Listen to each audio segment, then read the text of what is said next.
This is a Leitmotif and Movement podcast, a father and son's journey into the vast worlds of music.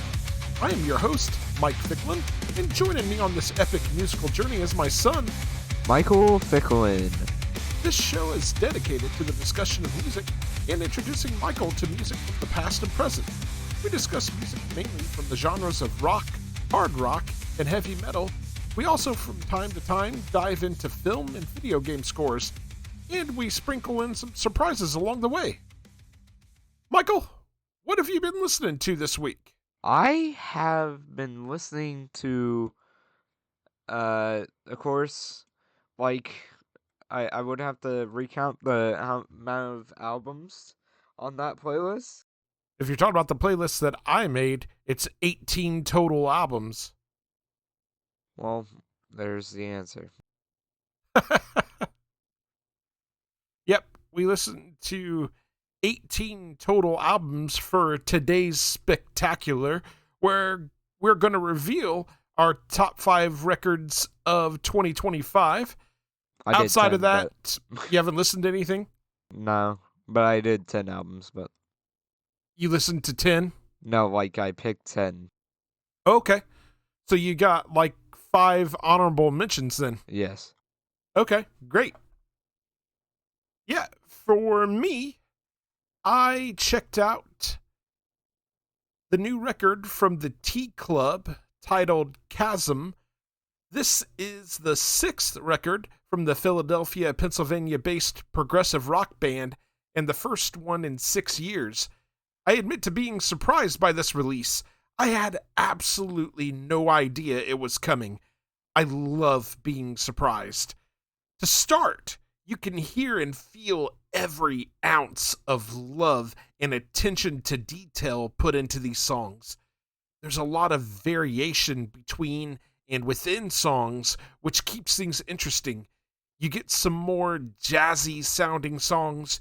You get some more keyboard synth-driven ethereal songs. You get some rockers. You get some slower acoustic ballads. There's some really fantastic drum work from Daniel Monda on this album. Check out the amazing fills and patterns on Low and Lonely for a fantastic example. At times, I hear a bit of Muse influence, not only in the music, but in the vocals from Daniel and Patrick McGowan. I also hear some garage rock influence on the sound that reminds me of the sound of Ours's record Precious. Some standout tracks for me are Silicon Sally, Ear on Arm, Go to Hell, Altered One. This is one of my picks of the week. The next record I checked out was the new record from Lynch Mob titled Dancing with the Devil, and this was another record that caught me by surprise. This is the 9th studio record from the California-based hard rock band. I've loved this band going all the way back to 1990's Wicked Sensation. George Lynch is a hell of a guitarist. So how does this record measure up? I'll start by saying that Lynch doesn't disappoint. His guitar work is absolutely on point. Musically, this album is a blues-based rock album for the most part. I really enjoy Lynch's bluesy solo on Pictures of the Dead. He's also got some killer solos on Love and Denial and Follow Me Down. I also enjoy vocalist Andrew Freeman. He's got a grit to his vocals that fits right in with the gritty blues-based rock music. I do like the record for the most part, despite a few duller moments. Some standout tracks for me are Pictures of the Dead, Saints and Sinners, Machine Bone, and Follow Me Down. I also checked out the new record from Dissidia titled Deeper Wells of Meaning. The Australian progressive metal band is back with its second full-length record after a 5-year wait. Opener Hellish Embellishment is a banger. There's some outstanding guitar work from Corey Davis on this song. The machine gun drums are thunderous. Vocalist Mitch Brockman is on fire. He weaves between theatrical clean vocals and blood-curdling growls. Keyboards add a level of ethereal ambiance. Just a killer song. I hear a little bit of djent sound on Few and Far Between. The musicianship is phenomenal all throughout the record. There's a dedication to precision on the execution of these tracks that are just spectacular. The band weaves together moments of beautiful ethereal ambiance and crushing heavy as hell riffs effortlessly. This is one hell of a killer record. It gets another pick of the week from me. Standout tracks for me include Hellish Embellishment, Few and Far Between, Anatomy of a Cloud, A Statue of Time and Depth, and Impulsivity. I also checked out the new Dream Theater live record. I'm not quite sure how to pronounce it. I think it's Quarantiem Live à Paris. If there was ever any doubt that the musicians in Dream Theater aren't virtuosos all, then let this release remove that doubt from your mind. Plus, there's just something about knowing that Mike Portnoy is back behind the drum kit that gives this live release that little something extra. I know that there are those that like to criticize singer James LaBrie for not being able to hit certain high notes in a live setting anymore, or for taking shortcuts by singing at a lower octave a bit off-key. I'm just going to say that I understand that with age and wear, our voices change. We're not able to hit the notes that we used to, so I take no issue with him doing this, especially in light of the fact that all of the other musicians in the band play their parts with flawless precision live. This is an outstanding live set. The band sounds fantastic. I haven't seen them live before, so this is sort of the next best thing. I also checked out the Downward Spiral Redux. I honestly wasn't sure what to expect with this. Sometimes these tribute records are all over the place. The bands are all given permission to make these songs their own. We do have a pretty interesting bunch of covers here. Mr. Self-Destruct is one of my favorite Nine Inch Nails songs ever, and Black Tusk does a pretty good cover. They definitely put their own spin on it. Gone is the dark industrial sound of the original. It's replaced by a more thrash metal rendition. Then you have Thief's cover of Piggy, which does contain industrial elements and is closer to the original version. Sandrider's cover of March of the Pigs is fantastic. It has all the energy of the original while still making it their own. Davar delivers a sludgy metal cover of Closer. It's okay. The best part of it is the sexy way that vocalist Pardis Latifi delivers the lyrics. The two bands that really drew me to this album, though, are Dreadnought and Between the Buried and Me. Dreadnought's cover of The Becoming is outstanding. It maintains the essence of the original while also putting their own spin on it. I really like the sort of trippy flavor they give the song, complete with a bit of flute. Between the Buried and Me covers the album closer Hurt. It's an excellent cover, maintaining the emotional resonance and ambiance of the original. Some will say that Johnny Cash's cover is the best version of the song, and it's hard to disagree with that. However, Between the Buried and Me does a damn good job. On the whole, this Redux record is really damn good. Give it a listen if you dig the Nine Inch Nails and their legendary album, The Downward Spiral. The other side of that coin is the Best of Nine Inch Nails Redux. This is another tribute to Nine Inch Nails, this time covering a broader swath of Nine Inch Nails' discography. I mentioned with the Downward Spiral Redux that these tribute albums can be all over the place, and this fits the bill. It's a bit of a mixed bag. Take, for instance, Snake Mother's cover of The Day the World Went Away and Sin. These are combined into one song. Tonally, these are two totally different songs. I didn't care for the more rocked-up version of The Day the World Went Away, but their version of Sin wasn't too bad. There's no hint of the industrial sound on Sin. It's more done as a sludgy rocker. I outright dislike Blue Heron's cover of Head Like a Hole. It's just not good. I think it totally misses the spirit of the original. What drew me towards giving this record a try is The Ocean's cover of Even Deeper. I love The Ocean and felt like they would be able to do a good job with the song. I feel like they do a pretty good job with it. The Ocean puts a lot of their own flavor into this while maintaining the original essence of the song. Non-existent Night's cover of The Perfect Drug is pretty good too. It's not perfect, but I do feel like it's pretty faithful. Chrome Ghost's version of Every Day is Exactly the Same is faithfully done as well.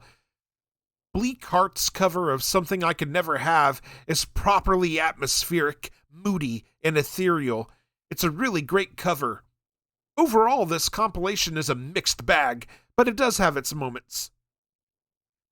I also checked out the new EP from Trivium titled Struck Dead. This is the fourth EP from the Orlando, Florida-based metal band and the first release in 4 years. Matt Heafy and crew have lost none of their potency. This EP brings the heavy, thrashy metal from the outset. There's some outstanding guitar work to be found, including the blistering solos on Bury Me With My Screams and Struck Dead. Closer's Six Walls feels big and anthemic. New drummer Alex Rudinger's drums sound so crisp and clear. They are absolutely thunderous. Heafy's vocals are vicious and full of vitriol. This is an outstanding listen. I cannot wait for a new full record from these guys. This is another pick of the week. I also checked out the live EP from Northlane titled Audio Tree From Nothing. I really dig the Audio Tree live session EPs. They have had a lot of really great artists do performances for them. Australian prog metalers Northlane are no exception to that. The performance feels intimate. The band sounds outstanding. I do have a small nitpick. It sounds like the mix on the drums is kinda lifeless. There's just not a lot of punch to them. That's a minor complaint, though. The live performances of Bloodline and After Image stand out in particular. Vocalist Marcus Bridge really shines on these two tracks. Musically, the band sounds tight. The nuance and precision comes through perfectly in the guitar work from John Daly and Josh Smith. This short live EP is definitely worth checking out. I also checked out the new live record from Persephone titled Live in Andorra. The production is more raw and muddy than in other more polished sounding live records that I listened to. I really enjoyed listening to the live arrangement of Stillness is Timeless. There's a certain crushing beauty to it, especially with the additional strings that really come out in this live performance. In fact, that same crushing beauty permeates this entire live album. I have to take my hat off to guitarists Carlos Lozano Quintanilla and Felipe Baldaya, bass guitarist Tony Mester Coy, and keyboardist Miguel Espinoza, and drummer Sergi Verdaguer, I believe that's how it's pronounced. I apologize if I butchered your names. The meticulous execution in this live set is truly something to take in. I also listened to the new live record from Tesseract featuring Choir Noir. The record's titled Radar Live. What an incredible live record. I wish that I could have been there for the live performance of this show at the Radar Festival. The band sounds phenomenal. The addition of Choir Noir takes these songs to a whole different level. Daniel Tompkins' vocals sound great here. He shows a lot of range, and he is absolutely on point. Guitarist Akil Khani and James Monteith likewise put on a flawless and precise performance. Jay Postona's drums sound great and are mixed very well here. This is a very strong set list with pristine production. My understanding is that this was years in the making. Lots of ideas going back and forth between the band and Choir Noir. The live arrangements they created are transcendent. I would love to see the band do this production on a broader tour, maybe bring it over to North America. And finally, I checked out the deluxe edition re-release of Earthside's Let the Truth Speak. Listen, do yourself a favor right now and pause the podcast and pull up this album. Put it in your ear holes right now and take it in. Give it a listen or two and then come back and finish the podcast. This is a deluxe re-release of Earthside's 2023 sophomore record, and it is absolutely magnificent. Had we been doing the podcast back in 2023, this would have been in my top 5 of the year.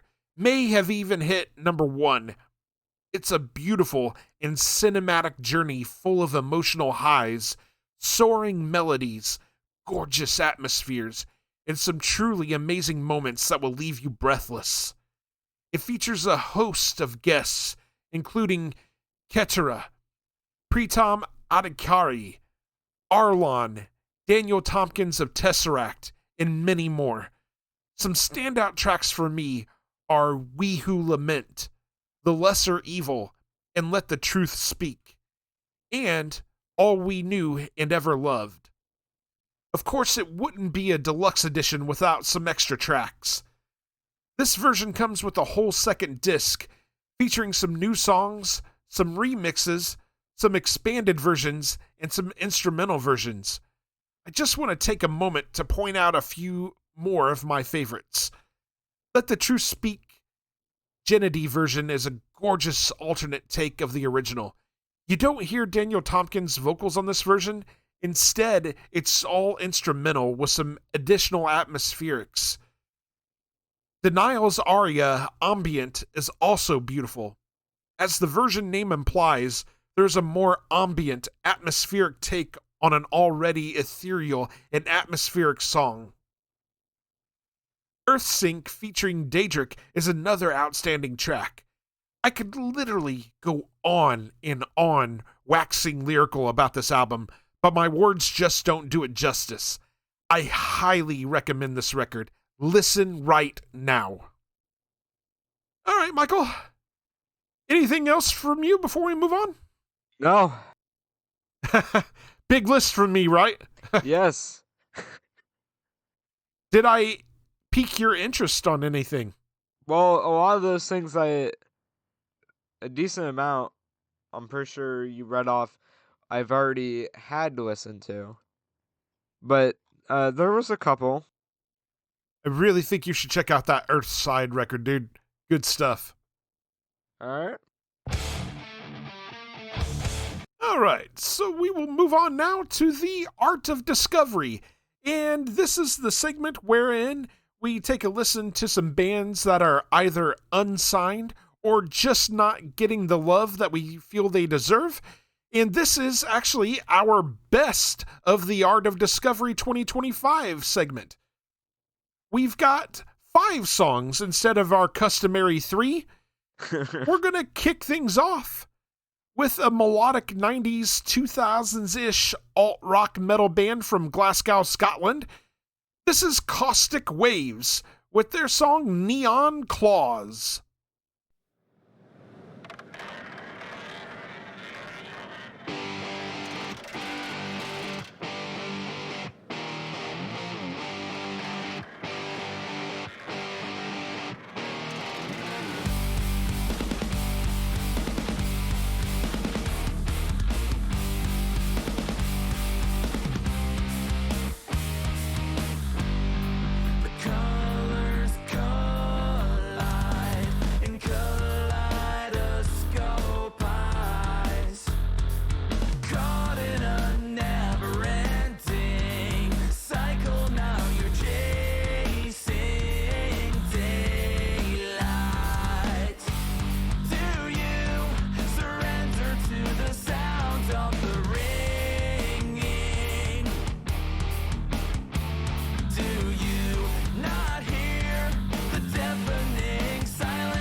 And once again, that was Caustic Waves with their song Neon Claws. That comes from their record from 2025 titled Echoes. You can purchase their music from their Bandcamp page, causticwaves.bandcamp.com. Michael, I know that was one of your favorite songs off of the Echoes record. Still hasn't changed. Still rocks hard. Yes, it does. All right, our next song comes from a sludge-infused progressive death metal band from the UK. This is Bragging Rights with their song Quake.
And once again, that was Quake by Bragging Rights.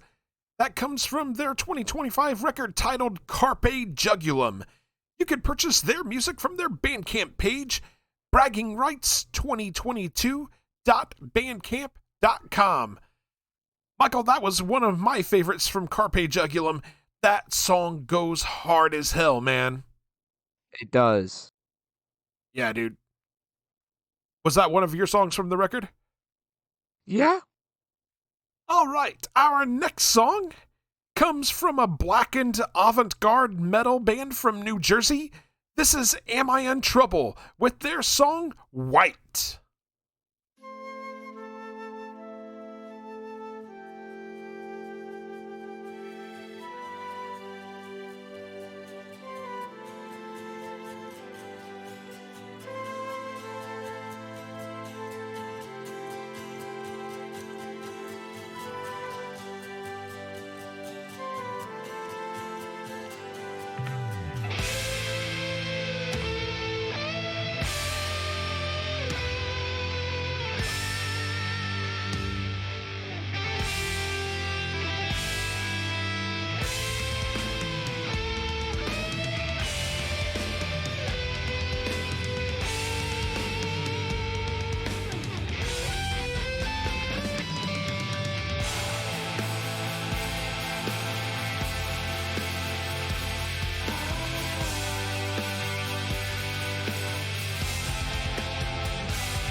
And once again, that was Am I in Trouble with their song White. That comes from the record titled Spectrum, which came out earlier this year. You can purchase their music from their Bandcamp page, amiintrouble.bandcamp.com. Michael, Spectrum started out being one of the best records I heard all year this year. It remained so. I love this song. I love Spectrum. Great record. It is amazing. Yep. Outstanding. All right, our next song comes from a post hardcore alt rock metal band from Minneapolis, Minnesota. This is Me and You with their song Anthropocene.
And once again, that was Me and You with their song Anthropocene. That comes from their 2025 EP titled The Divine Evolution, Extinction, and Other Modern Prophecies, Volume 2. You can purchase their music from their Bandcamp page, meandyou.bandcamp.com. Michael, the entire album that encompasses both Volume 1 and Volume 2 are absolutely fantastic. I love this song. This is one of my favorites from the record. I do too. I also like that whole entire 2 EPs. Yep, outstanding stuff. Okay, Michael, our final song on this segment comes from a modern metalcore artist from Durham, North Carolina. This is Meg Jacobs with her song Break the Mirror.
And once again, that was Meg Jacobs with her song Break the Mirror.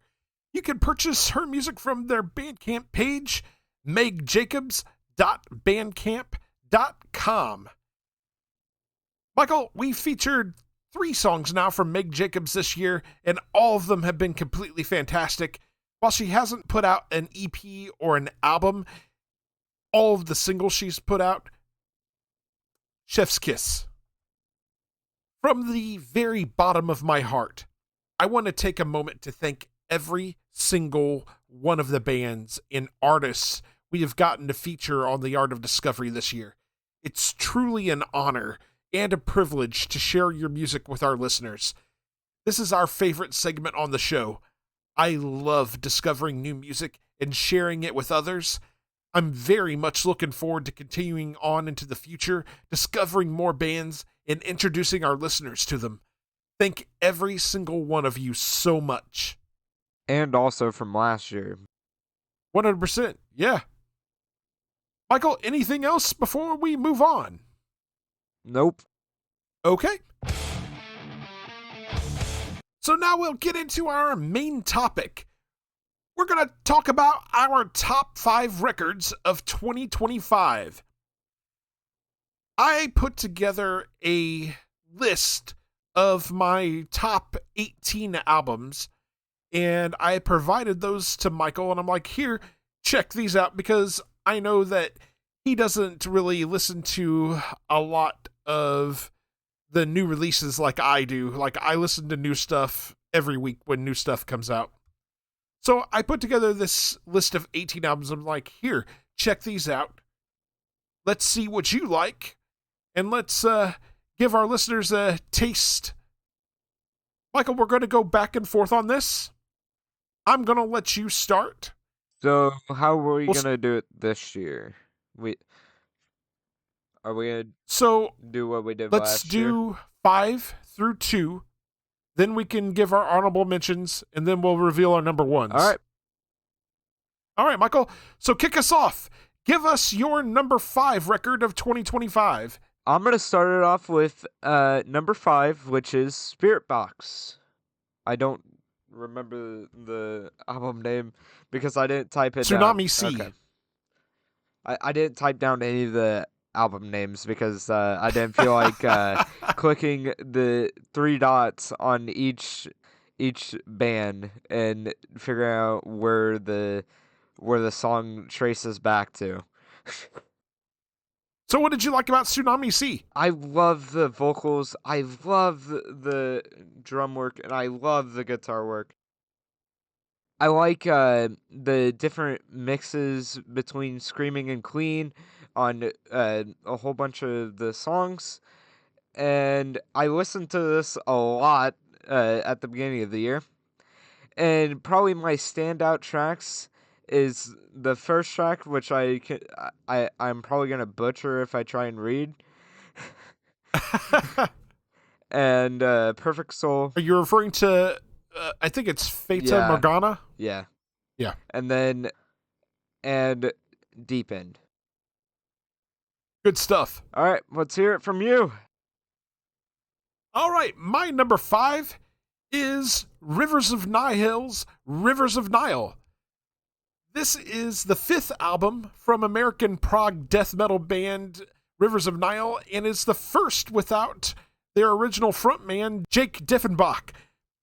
I remember having some concerns leading up to this release, since Diffenbach was a big part of the band's sound.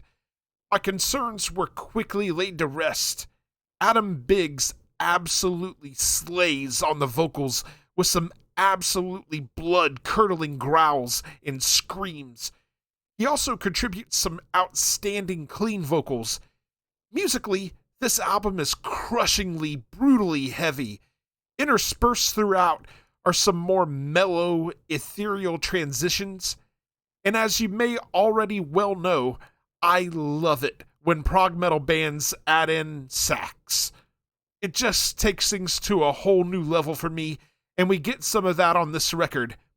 In my mind, the undisputed masterpiece of this record is Water and Time. It's a mellower piece, but it feels so cinematic and emotional, and yes, includes some sax. This is an incredible listen and an incredible new beginning for Rivers of Nile. Standout tracks for me: The Suborbital Blues, Dustman, Water and Time, House of Light, and The Logical End. All right, Michael, let's get your number 4. Well, my number 4 is basically your number 5. It is Rivers of Nile's album. It's amazing. You basically said it all. I don't really need to say any more. We basically have the same standout tracks and everything. Dude, that Water and Time song, it's so good. And I mean, House of Light is too. Water and Time and House of Light are probably like the two just absolute masterpieces on the record. Although I do put Water and Time just a bit above, but I love when they throw in that saxophone. I don't know what it is. I just love it. Uh, Do you feel any certain way about the saxophone? no, Does it catch you off guard? honestly, I'm prepared for random like sounds at this rate. I know you've heard the song Where Owls Know My Name by Rivers of Nile. Have I? Was this the first full album you've ever listened to? Yes. I, Okay. yeah, I think you have played the one song. Okay. Yeah, I know I've definitely played the song. I may have played you some other songs from it too, but I know I've definitely played Where Owls Know My Name. Got anything else? I do not. Okay. So my number 4 comes from Coheed and Cambria. Their new record, Vaxis Act 3, The Father of Make Believe. Coheed and Cambria's 11th studio record is a return to form for the band. The band has more of that pre-Year of the Black Rainbow feel. It's definitely my favorite record of theirs since Good Apollo Volume 2, No World for Tomorrow. The album is full of those familiar Coheed and Cambria upbeat pop rock anthems. Claudio Sanchez has always had a gift for taking these complex and oftentimes dark lyrical themes and setting them to infectious pop prog rock rhythms. The band shows this in spades on this album. Michael and I had the privilege of going to see the band on their tour for this record earlier this year. These songs shine in the live setting. This album is likely going to go down among the pantheon of favorite Coheed and Cambria records in the minds and hearts of the fans in the years to come. Standout tracks for me: Goodbye Sunshine, Searching for Tomorrow, Blindside Sunny, and Tethered Together.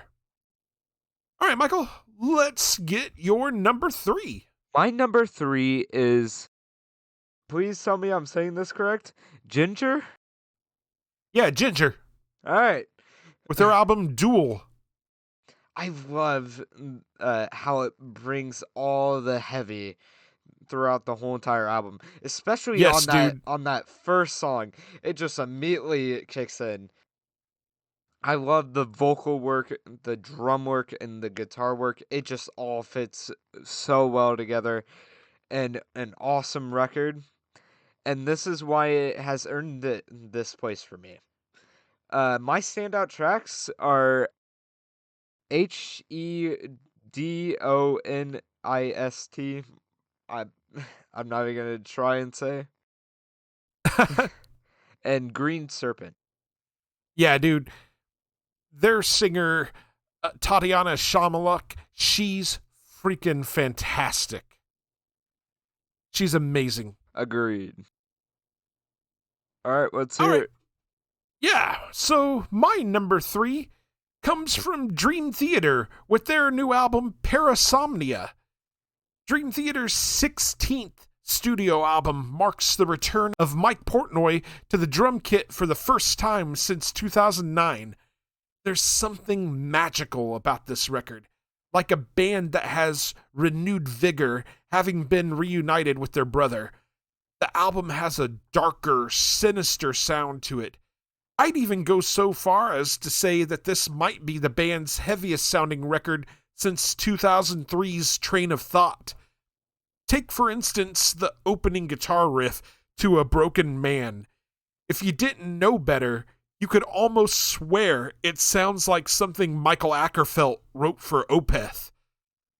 Lyrically, the album is a thematic concept album that deals with different types of disruptive sleep disorders.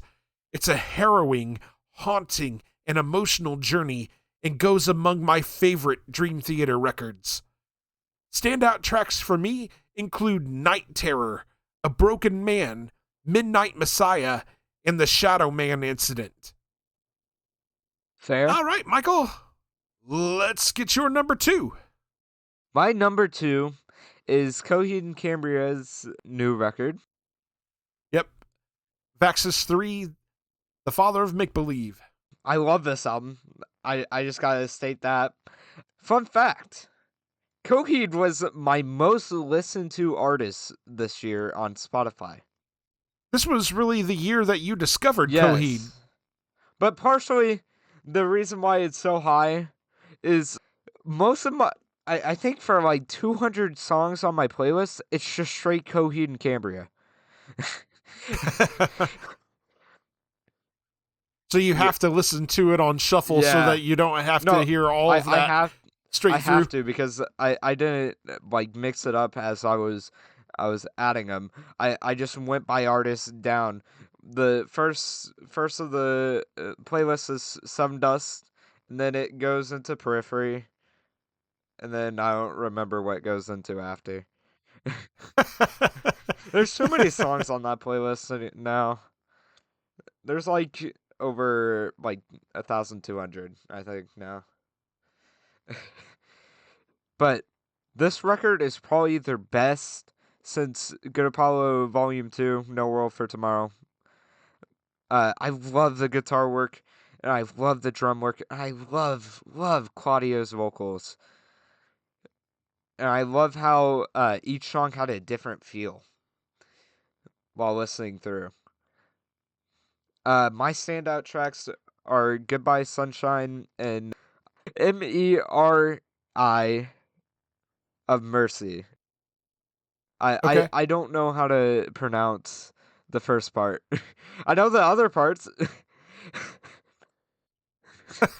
But amazing album and it deserves this.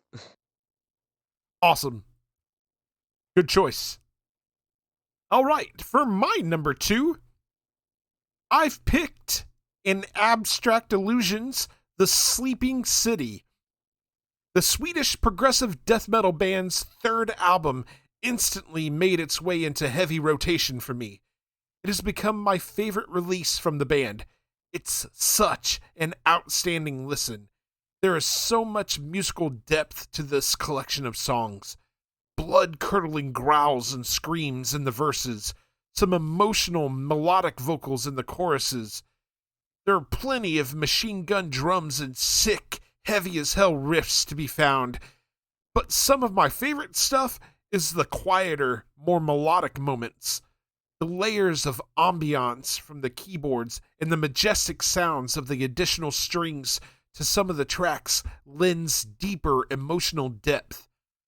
The sounds of the keyboards on this record harken back to some of my childhood favorite 80s sci-fi soundtracks.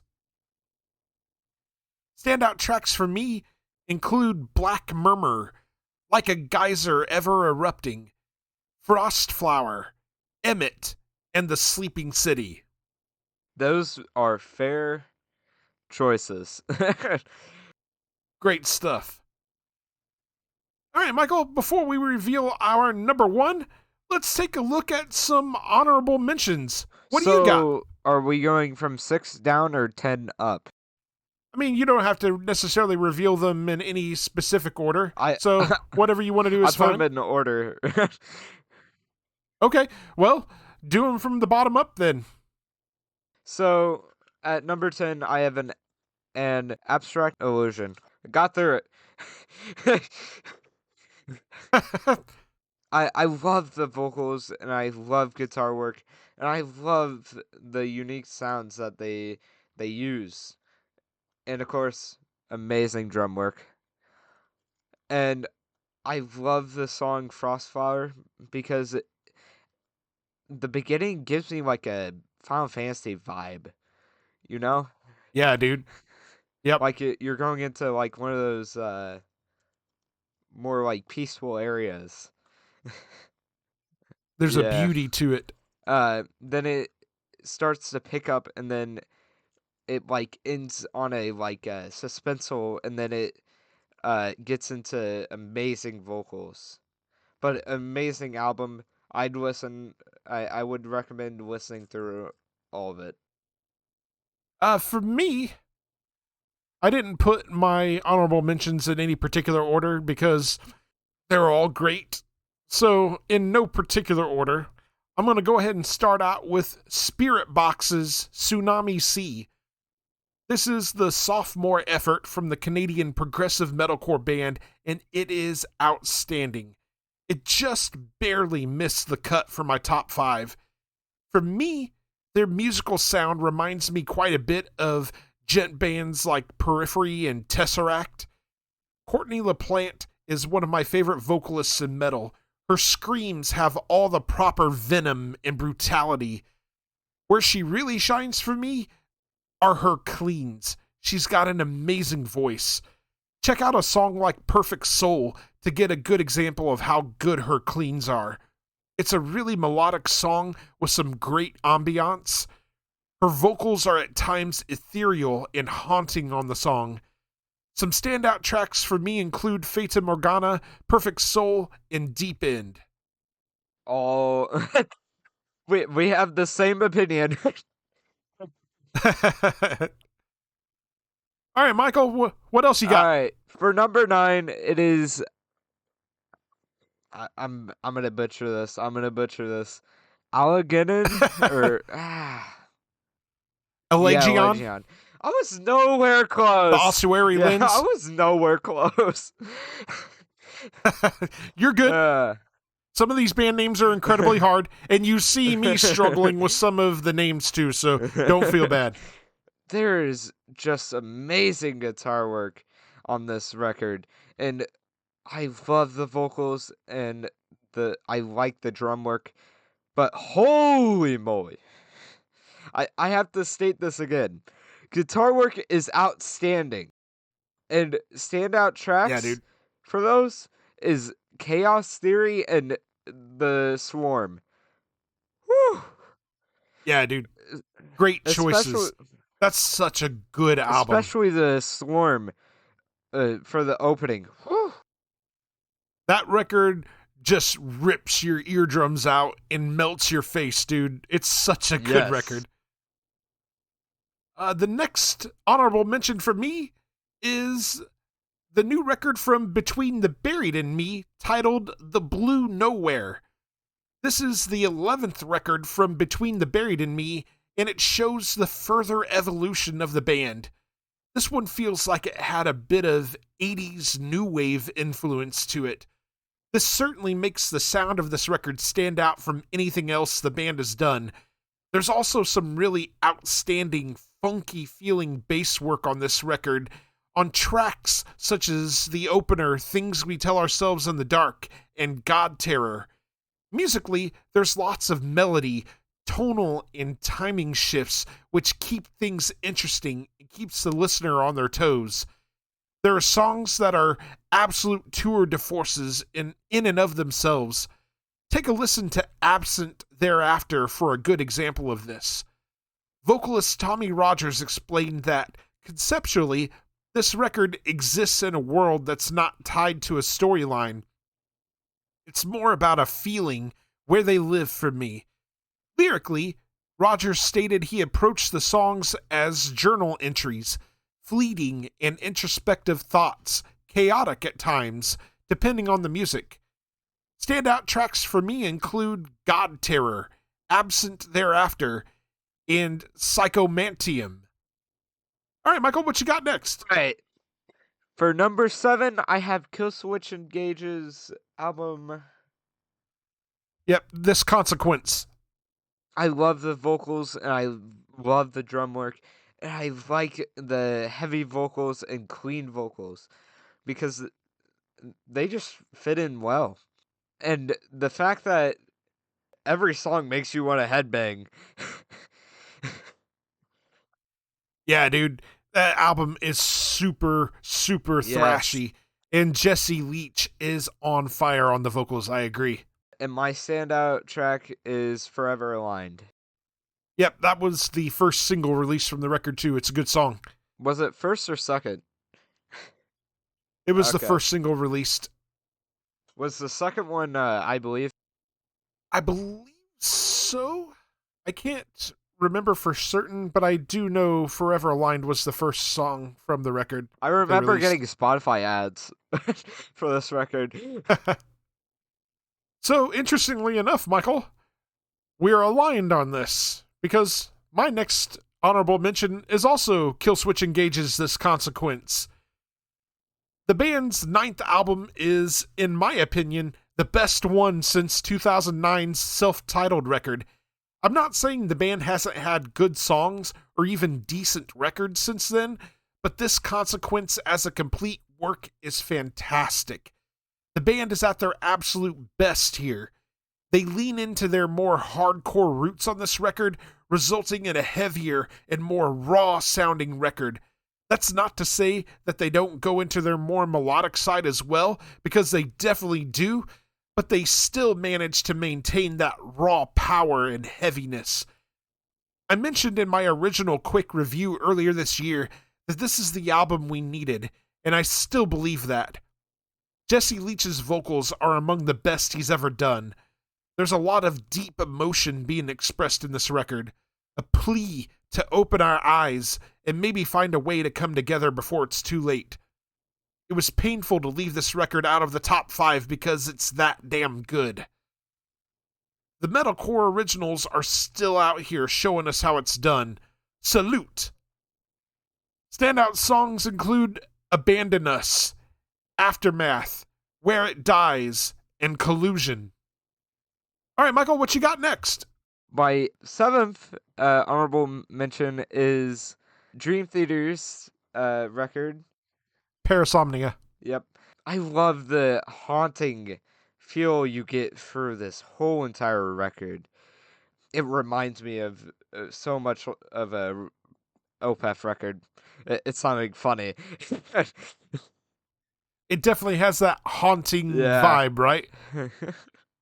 And it just adds on and adds on, especially with the background noises. It's haunting as hell. But my standout track is Night Terror. Yeah, dude. Good song. Good song. It's great to hear Mike Portnoy back behind the drum kit, too. I think the entire band is just on fire. Good choice. Thank you. My next honorable mention comes from Deftones and their new record, Private Music. The band's 10th album is, to me, a big return to form for Deftones. It's definitely my favorite record since 2010's Diamond Eyes. The sound on Private Music is thick with atmosphere and ambiance, which makes this record feel huge. Chino's vocals are soaked in emotion. See the ballad, I Think About You All the Time, for a really good example of the emotion I speak of. It's hands down my favorite song on the record. Everything about it feels like an atmospheric love letter. This record got a ton of play from me, and I agonized over whether or not this was going to make the top 5. It missed the cut, but is solidly in my top 10. Standout songs include My Mind is a Mountain, Ecdysis, Infinite Source, I Think About You All the Time, and Metal Dream. All right, Michael, let's get your last honorable mention. Well, this was going to be number 6, which is Deftones' record. This Wow. Okay. You caught me totally by surprise. I was convinced this was going to be in your top 5. this barely almost made it.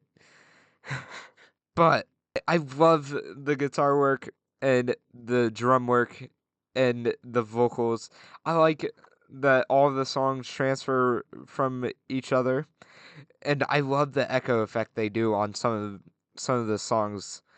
I love all the tracks on the record, but I gotta say probably my favorite is I Think About You All the Time, because I love the slow opening, and it reminds me so much of Love's Is It Really You? Yeah, it's got that kind of atmospheric, ethereal thing going. Yeah.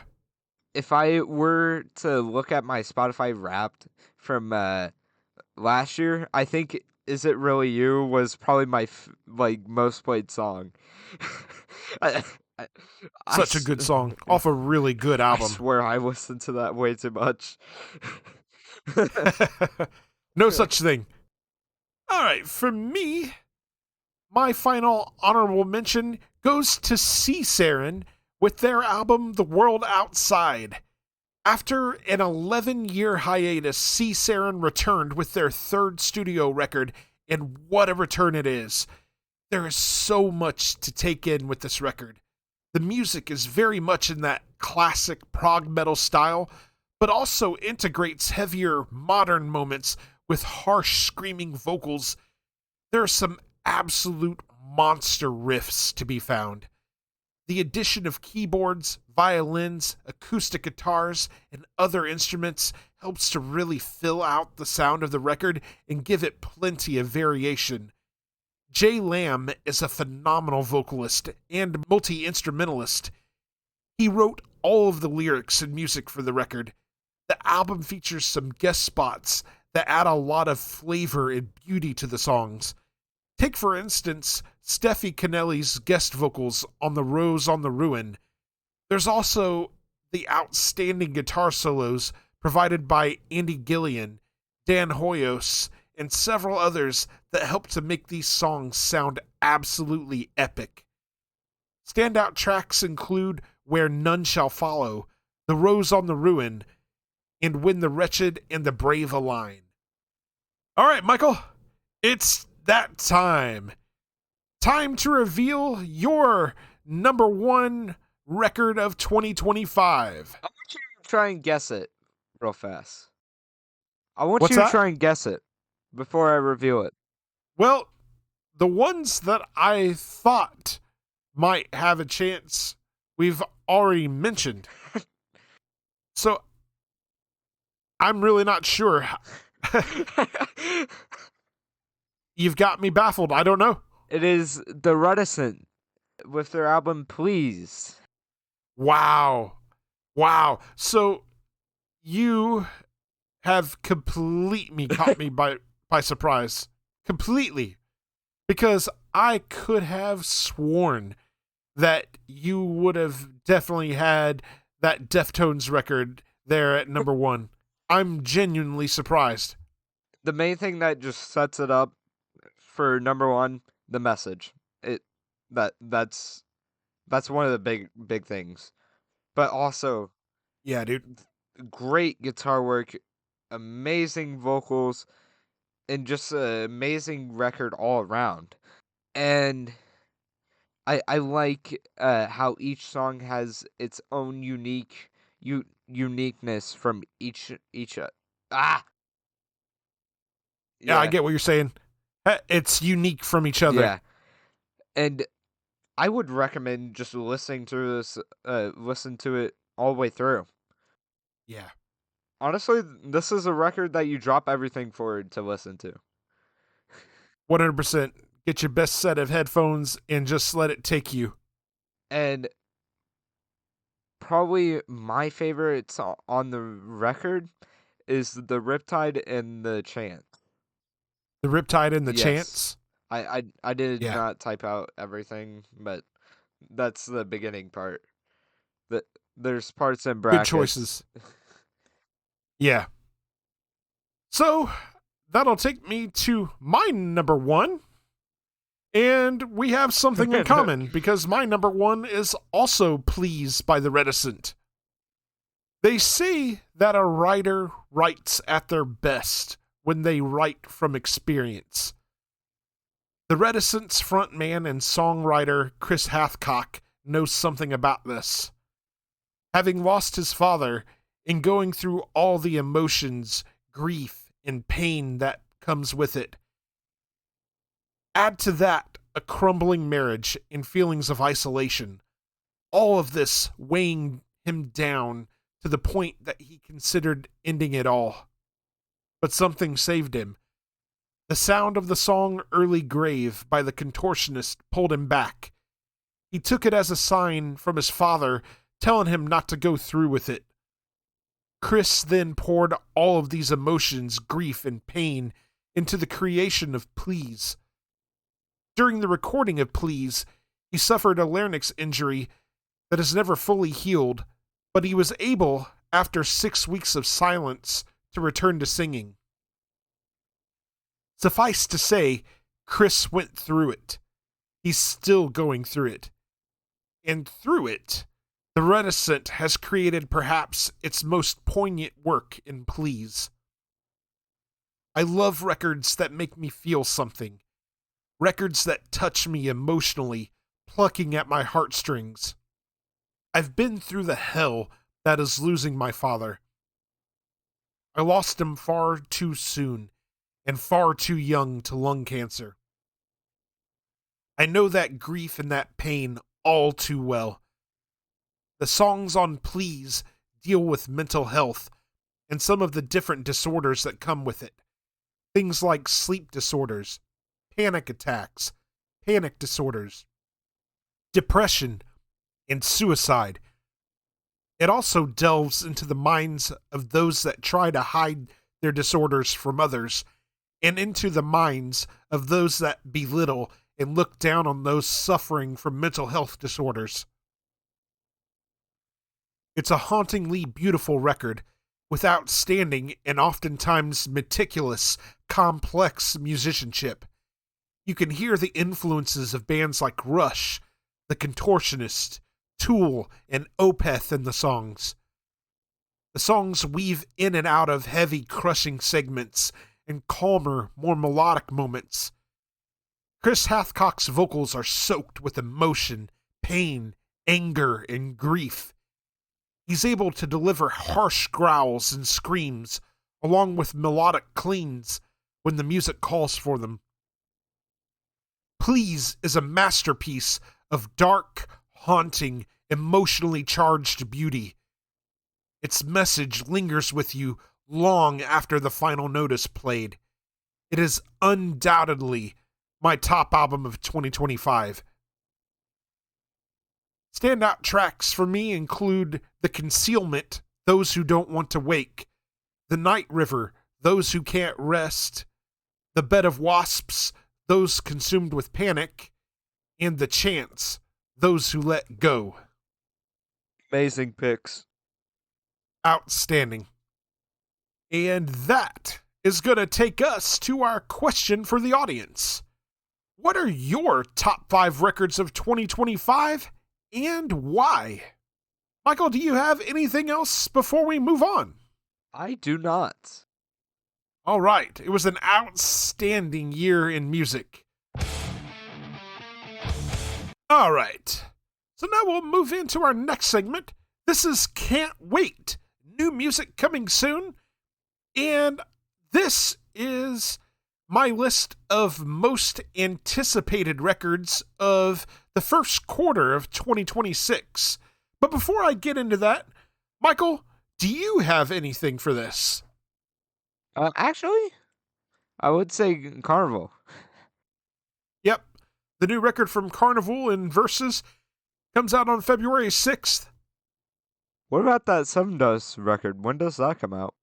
So, no official release date as of yet. Okay. Surprise drop right on New Year's Day.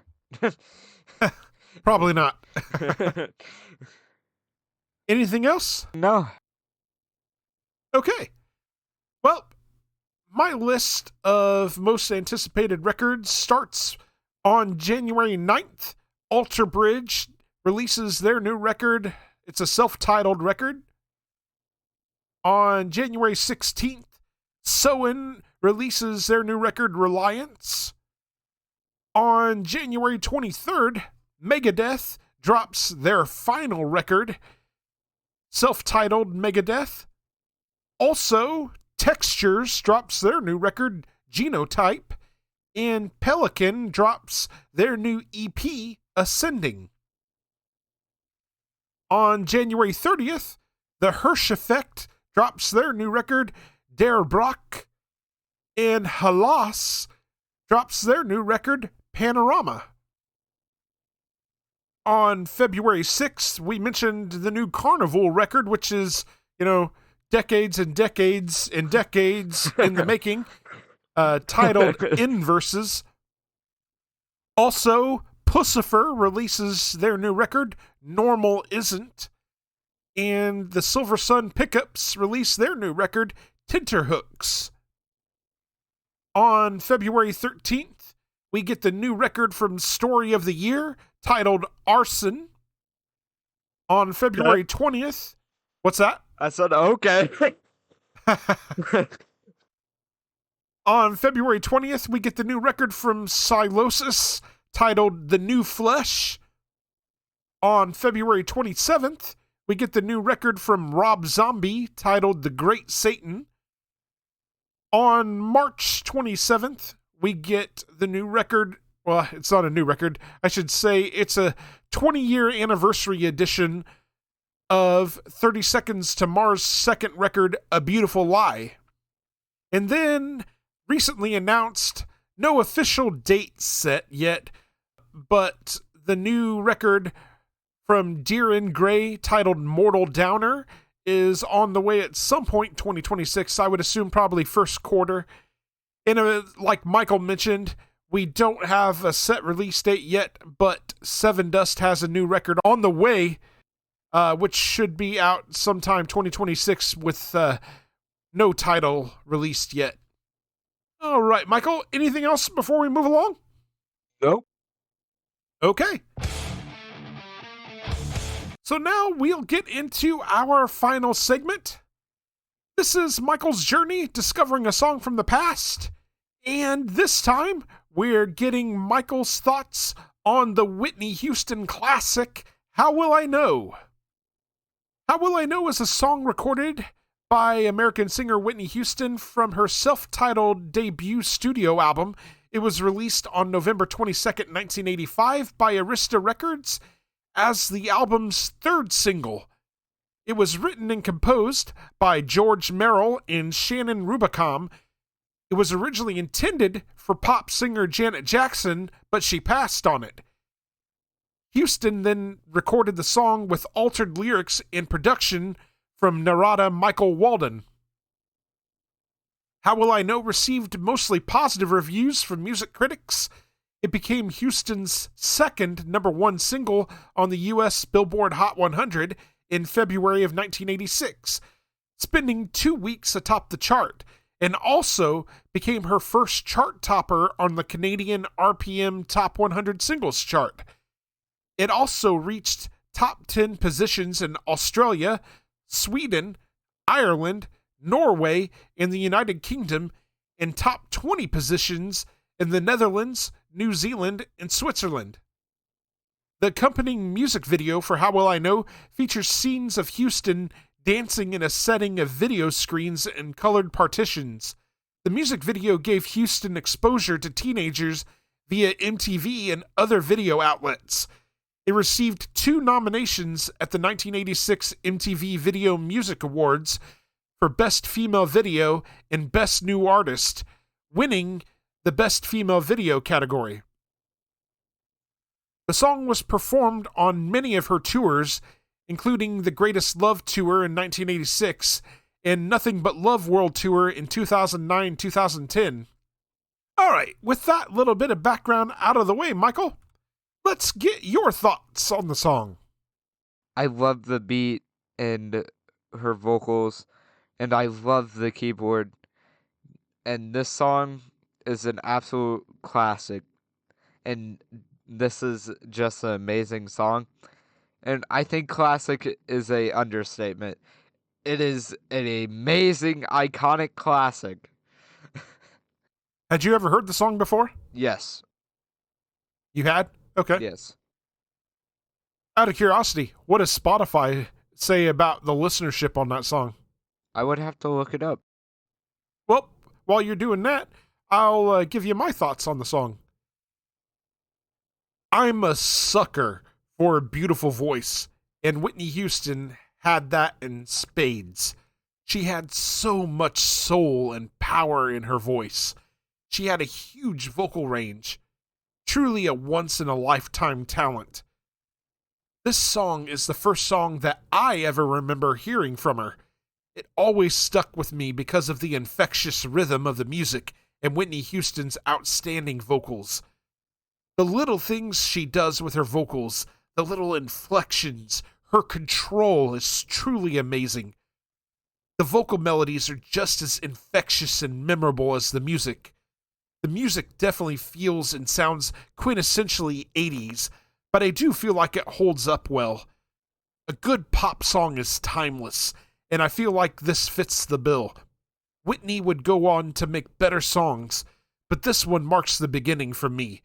It's eternally memorable. What'd you find? So it is at 406 million, Good number. which, if I count right, is either fifth or fourth. Wow. All right, All right, Michael. Let's get your rating out of 5. I'm gonna have to give it a 5 out of 5. That's it. 5 out of 5 from Michael. All right. Michael, up next on your journey, you're going to check out the song Goody Two Shoes by Adam and the Ants. And for our main topic, we're going to be discussing the Final Fantasy IV soundtrack as composed by Nobuo Uematsu. And with that said, we want to hear from you. We will read your emails and messages on the show. We have only one request. Keep them clean. There are several ways to contact us. You can email us at lightmovepod@gmail.com. You can also reach us on several social media platforms such as Facebook, Blue Sky, Instagram, and Threads. Details on how to connect with us are in the show notes. We are part of the SPDM Crew Podcast Network. Check out all of the podcasts on the network by visiting spdmcrew.com. If you like the show, subscribe to us on your favorite podcasting platform and share with your friends and family. We are available on Spotify, Apple Podcasts, iHeartRadio, and a variety of other platforms. We're also on YouTube. Can't find us on your chosen platform? Shoot us a message and let us know. Leave us a 5-star review on Apple Podcasts. This helps us be found in the algorithm. Make them good and we'll read them on the air. Are you in a band and you'd like for us to check you out and possibly drop a recommendation on the show? Shoot us a message. We'd love to check you out and give you a shout. We'd like to thank you very, very much for listening to the show this year. Yep, and we would like to wish you all happy holidays. We will catch you in the new year. And as always, take care and enjoy music.